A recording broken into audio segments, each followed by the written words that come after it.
बच्चों, मैं प्रदीप शोकन आप सभी का स्वागत करता हूं आपके अपने YouTube चैनल PS स्टडी मंत्रा में। आई होप आप सब अच्छे होंगे।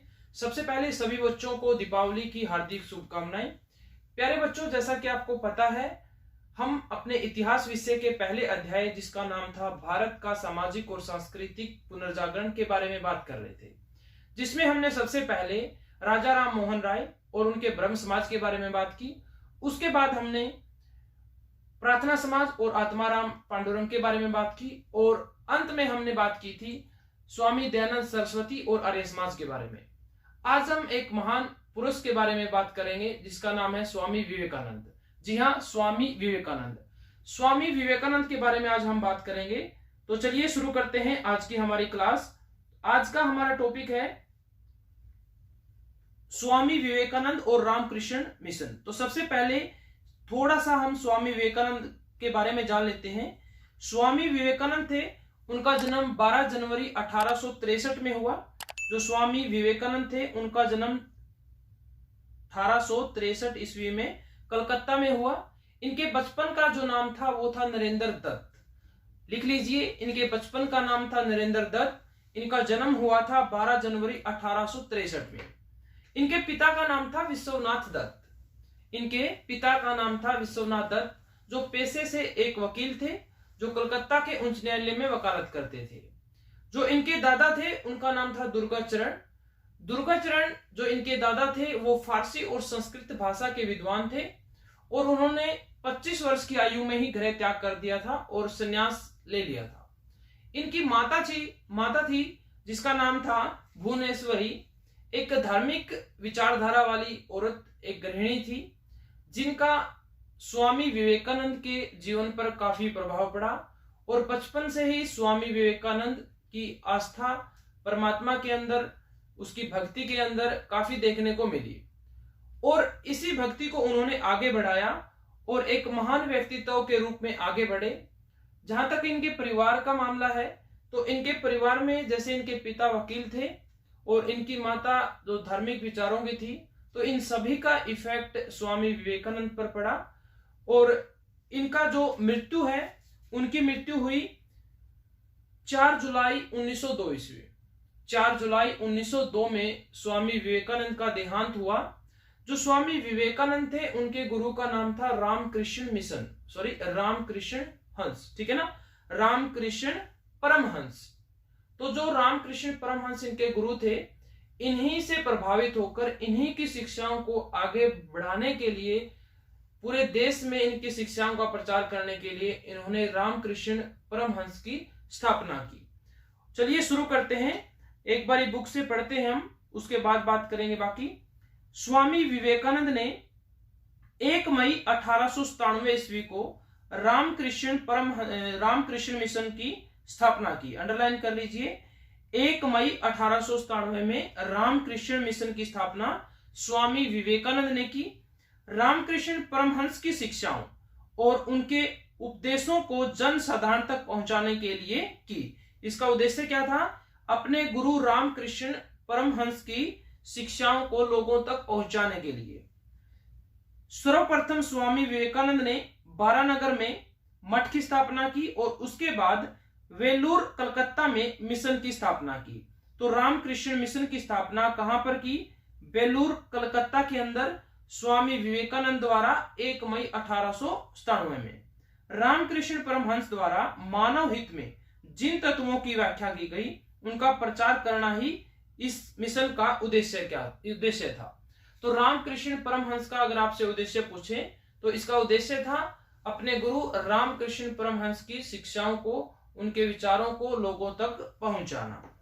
मिशन के सिद्धांतों में वैज्ञानिक पद्धति तथा चिंतन के साथ, यानी कि जो रामकृष्ण मिशन था उनके सिद्धांत थे जो वो वैज्ञानिक आधार पर भी थे और साथ में प्राचीन भारतीय आध्यात्मिकता का भी समन्वय था। यानी वैज्ञानिकता के साथ साथ आध्यात्मिकता का भी समावेश था। तो अपने आप में ये विशेष हो गया। रामकृष्ण मिशन के सिद्धांतों का जो आधार था, जो बेस था, वो था वेदांत दर्शन। जैसे कि स्वामी दयानंद सरस्वती ने कहा था, वेदों की ओर लौट चलो, या हम कहें कि स्वामी दयानंद सरस्वती का जो आधार था, जो उनके सिद्धांतों का, उनकी शिक्षाओं का, उनका आधार था वेद। क्या था? वेद। इसी प्रकार जो स्वामी विवेकानंद है, उनके जो सिद्धांत थे उनका आधार था वेदांत। ठीक है, तो वेदांत दर्शन अंडरलाइन कर लीजिए। मिशन के अनुसार ईश्वर साकार और निराकार दोनों हैं। स्वामी विवेकानंद जी क्या कहते हैं कि ईश्वर साकार भी है और निराकार भी है, तथा उसकी अनुभूति विभिन्न प्रतीकों के रूप में की जा सकती है। सभी धर्म मौलिक रूप से एक है।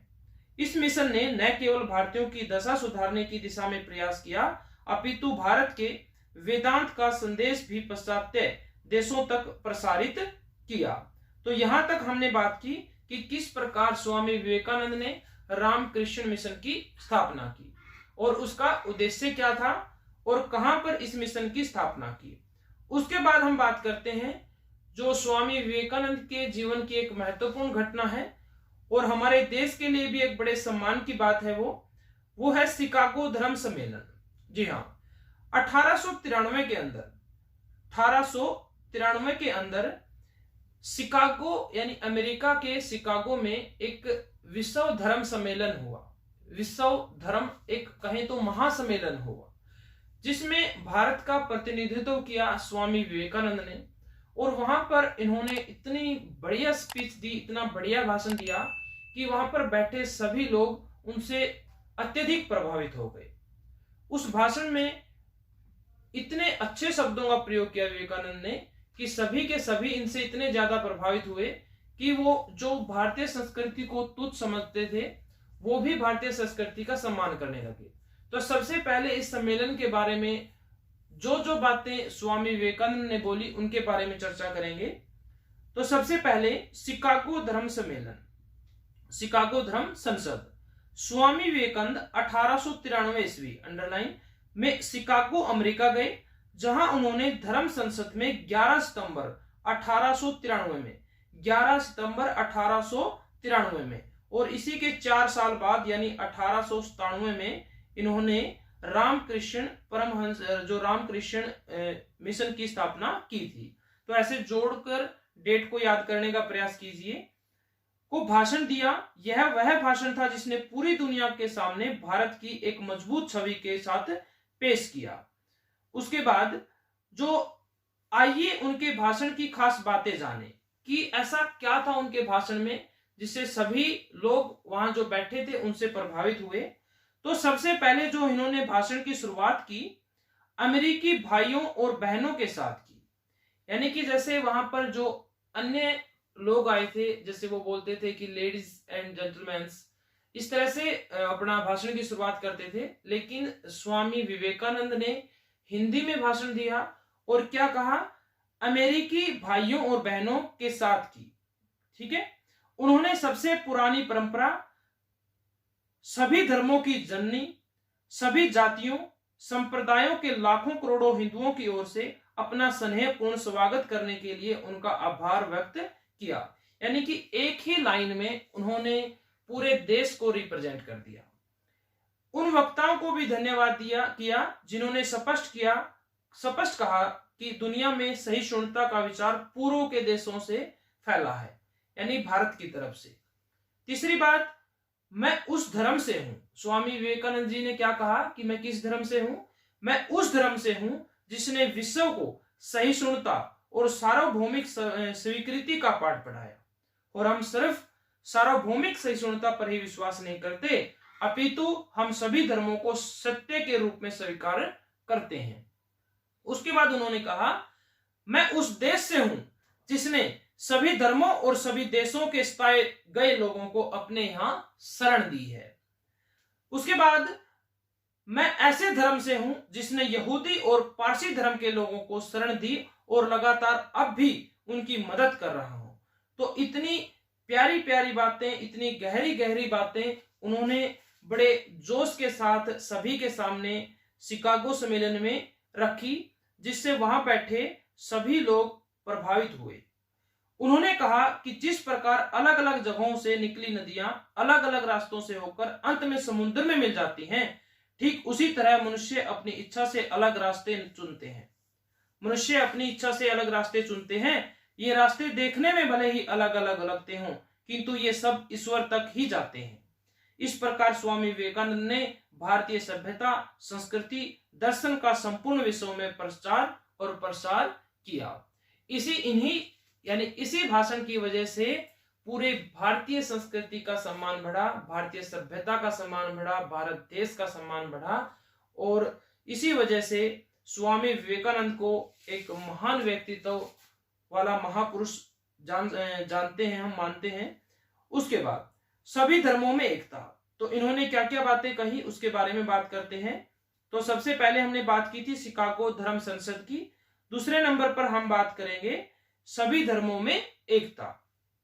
स्वामी विवेकानंद का मानना था कि सभी धर्मों में शाश्वत एकता है। भारत भ्रमण के दौरान, यानी भारत का पूरा चक्कर जब भारत में घूम रहे थे ये, उन्होंने विभिन्न धर्मों के मूल को समझा। धर्म की व्याख्या करते हुए उन्होंने कहा, धर्म हमेशा मनुष्य का सद्विचार और आत्मा से जोड़ता है। धर्म वह विचार एवं आचरण है जो मनुष्य के अंदर की पशुता को इंसानियत में और इंसानियत को देवताओं में बदलने की क्षमता रखता है। उन्होंने सभी धर्मों का सार सत्य को बताया। वे मनुष्य की सेवा को ही ईश्वर की सेवा मानते थे। तो ये थे उनके सभी धर्मों के बारे में विचार। तो इसके बाद हम बात करते हैं शिक्षा पर बल। स्वामी विवेकानंद के अनुसार शिक्षा मनुष्य की आंतरिक पूर्णता को प्रकट करती है। शिक्षा मानव में जन्म से ही विद्यमान शक्तियों का विकास करती है, यानी मनुष्य के अंदर जो जन्म से ही शक्तियां विद्यमान होती है उसके अंदर उनका विकास करती है, तथा यह बताती है कि सभी प्रकार का ज्ञान मनुष्य की आत्मा में निहित है, यानी अंदर ही है। शिक्षा का उद्देश्य है कि उस ज्ञान को बाहर निकालना। स्वामी विवेकानंद सर्वहितकारी, सर्वव्यापी और मानव निर्माण करने वाली शिक्षा पर बल देते थे। स्वामी विवेकानंद के अनुसार शिक्षा का उद्देश्य मनुष्य की आंतरिक पूर्णता को प्रकट करना, शारीरिक पूर्णता, चरित्र का निर्माण करना, जीवन संघर्ष की तैयारी, राष्ट्रीयता की भावना का विकास, आत्मनिर्भरता, आत्मविश्वास पैदा करना होना चाहिए। तो ये उन्होंने कही शिक्षा के बारे में अपने विचार रखे कि शिक्षा कैसी होनी चाहिए और शिक्षा का वास्तविकता में क्या अर्थ होता है। उसके बाद हम बात करते हैं स्त्री पुरुष के भेदभाव का विरोध। तो स्वामी विवेकानंद ने स्त्री पुरुष के जो भेदभाव था उस समय समाज में उसका विरोध किया। और क्या कहा? स्वामी विवेकानंद ने कहा कि स्त्री और पुरुष का भेद प्राकृतिक नहीं है, क्योंकि यह केवल शारीरिक भेद है जो ईश्वर द्वारा मान्य नहीं है। स्त्री और पुरुष में किए जाने वाले भेदभाव को समाप्त करना होगा और स्त्रियों को भी वही सम्मान व स्थान देना होगा जो पुरुषों को मिलता है, और तभी हमारा देश आगे बढ़ पाएगा। स्वामी विवेकानंद के अनुसार विश्व का कल्याण स्त्री कल्याण पर निर्भर करता है। जब तक समाज में स्त्रियों की स्थिति बेहतर नहीं होगी, विश्व कल्याण संभव नहीं है। तो ये कहा उन्होंने स्त्री और पुरुष में जो भेदभाव चल रहा था उसके बारे में। उसके बाद स्वामी विवेकानंद एवं युवाओं के बारे में स्वामी विवेकानंद के क्या विचार थे, चलिए। स्वामी विवेकानंद का मानना था कि युवाओं में अनंत ऊर्जा होती है, ठीक है, अनलिमिटेड, और अगर उसकी ऊर्जा को सही दिशा मिल जाए तो राष्ट्र के विकास में विस्तार मिल सकता है। उन्हें लक्ष्य देने की आवश्यकता है, क्योंकि लक्ष्य विहीन जीवन व्यर्थ होता है। बिना लक्ष्य के जीवन कैसा होता है? व्यर्थ होता है। युवाओं में इतनी पावर होती है, इतनी एनर्जी होती है, इतना जोश होता है कि अगर उनको सही दिशा मिल जाए तो वो पूरे देश को का विकास कर सकते हैं, उनको एक सही नई दिशा दे सकते हैं देश को। उन्होंने युवाओं को संबोधित करते हुए कहा, उठो, जागो और लक्ष्य प्राप्ति तक मत रुको। क्या कहा युवाओं से? उठो, जागो और लक्ष्य प्राप्ति तक मत रुको, यानी कि जब तक आपको अपना लक्ष्य प्राप्त नहीं हो जाता चलते रहो, रुकना मना है। स्वामी विवेकानंद ने युवा वर्ग को चरित्र निर्माण के 5 सूत्र दिए। युवा वर्ग को अपना चरित्र बनाने के लिए 5 सूत्र दिए। आत्मविश्वास, अंडरलाइन, आत्मनिर्भरता, आत्म ज्ञान, आत्म संयम, आत्म त्याग। तो ये 5 सूत्र थे चरित्र निर्माण के युवाओं के लिए जो विवेकानंद जी ने बताए। इन 5 तत्वों के निरंतर अभ्यास से युवा अपना व देश के समाज का पुनर्निर्माण कर सकता है। जिसने निश्चय कर लिया उसके लिए केवल लक्ष्य प्राप्ति के लिए कदम उठाना शेष रह जाता है। अगर अपना लक्ष्य निर्धारित आपने कर लिया तो सिर्फ आपको शुरू होना बाकी है, यानी कि अपना कदम बढ़ाना बाकी है। तो उसके बाद उन्होंने युवाओं में भारतीय सभ्यता और संस्कृति के प्रति गौरव की भावना उत्पन्न करके उनमें राष्ट्रहित के लिए प्रेरित किया। तो युवाओं को भारत की सभ्यता और संस्कृति के बारे में बताकर उनको आगे बढ़ने के लिए प्रेरित किया, राष्ट्रहित के लिए प्रेरित किया, उनमें राष्ट्रीयता, उनमें देशभक्ति की भावना जगाने का प्रयास किया। तो इनका जो सबसे फेमस जो सेंटेंस है, वाक्य है, वो है उठो जागो और तब तक मत रुको जब तक आपको लक्ष्य की प्राप्ति न हो जाए। तो ये था स्वामी विवेकानंद का युवाओं के बारे में विचार कि उनमें अनंत ऊर्जा होती है, अगर उनको सही दिशा मिल जाए तो पूरे देश का विकास कर सकते हैं, पूरे देश को बदल सकते हैं। उसके बाद स्वामी विवेकानंद और राष्ट्रीयता, यानी कि विवेकानंद के अनुसार राष्ट्रीयता, देशभक्ति क्या होती है। चलिए पढ़ते हैं। मैं भारतीय हूं और मैं प्रत्येक भारतीय मेरा भाई है। विवेकानंद जी क्या कहते हैं? मैं भारतीय हूं और प्रत्येक भारतीय मेरा भाई है। अबोध भारतीय, गरीब, एक फक्कड़ भारतीय, ब्राह्मण भारतीय, अछूत भारतीय, सभी मेरे क्या हैं? भाई हैं। भारत का समाज मेरे बचपन का झूला, यौवन की फुलवारी, वृद्धावस्था की काशी है। भारत की धरती मेरा परम सौरभ है। भारत की अच्छाइयां मेरी अच्छाइयां हैं। ये सभी स्वामी विवेकानंद के उद्गार थे जो भारतीयों में एक राष्ट्र के तौर पर अपनी पहचान को जगाने में सहायक रहे। स्वामी विवेकानंद राष्ट्रीयता, आध्यात्मिकता, नैतिकता से पूरी तरह से ओतप्रोत थे। उन्होंने अपने अलग जीवन में उन्नत राष्ट्र और प्रगतिशील समाज की कल्पना की। औपनिवेशिक भारत में यानी कि ब्रिटिश शासन काल के दौरान राष्ट्रीयता को सही ढंग से उभारने में स्वामी विवेकानंद का महत्वपूर्ण योगदान रहा। युवाओं पर उन्होंने अपनी अमिट छाप छोड़ दी। स्वामी विवेकानंद और रामकृष्ण मिशन ने जिसकी स्थापना 1897 में की थी। रामकृष्ण मिशन ने भारतीयों में आत्मविश्वास और आत्मसम्मान की भावना पैदा करके राष्ट्रीय आंदोलन में अविस्मरणीय योगदान दिया। तो ये पढ़ा हमने स्वामी विवेकानंद के बारे में और उनके कुछ महत्वपूर्ण बातों के बारे में। तो आज हमने पढ़ा स्वामी विवेकानंद और रामकृष्ण परमहंस, ठीक है ना। तो उम्मीद करता हूं कि आप सभी को ये क्लास पसंद आई होगी। तो अगर क्लास पसंद आई हो तो प्यारे बच्चों लाइक जरूर करें, कमेंट जरूर करें, बताएं कि क्लास कैसी लगी है। अगर कोई बच्चा सुझाव देना चाहता है किसी प्रकार का, या किसी बच्चे को किसी प्रकार की समस्या आ रही है पढ़ने में, याद करने में, लेसन के अलावा अगर आपको कोई क्वेश्चन जब आप सोल्व करते हो उसमें अगर आपको किसी प्रकार की समस्या है तो डिस्क्रिप्शन में मेरा व्हाट्सएप नंबर भी है, टेलीग्राम ग्रुप भी है, तो वहां पर आप अपने डाउट पूछ सकते हैं। तो प्यारे बच्चों लाइक जरूर करें, शेयर ज्यादा से ज्यादा करें, और अभी तक सब्सक्राइब नहीं किया है तो सब्सक्राइब जरूर कर लें। ओके बच्चों, thank you, have a nice day, take care.